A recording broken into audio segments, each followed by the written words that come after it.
Ang pakiramdam ng pag-ibig sa ibang tao ay resulta ng kombinasyon ng biyolohiya, psikolohiya, at lipunan.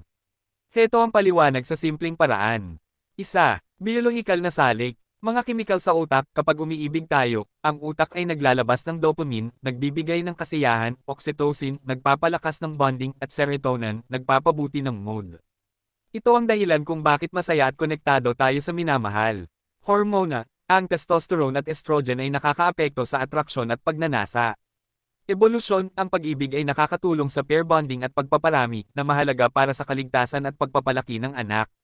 Dalawa, Psikolohikal na salik. Attachment style, ang paraan ng ating pagbuo ng relasyon ay naaapektuhan ng ating karanasan sa pamilya, lalo na sa mga magulang. Emosyonal na pangangailangan, pinupunan ng pag-ibig ang pangangailangan natin sa pagkatanggap, kasama, at emosyonal na suporta. Tatlo, Panlipunan at kultural na salik. Ang kultura ay nakakaapekto sa kung sino ang ating nakikita bilang kaakit-akit at paano natin ipinapakita ang pagmamahal.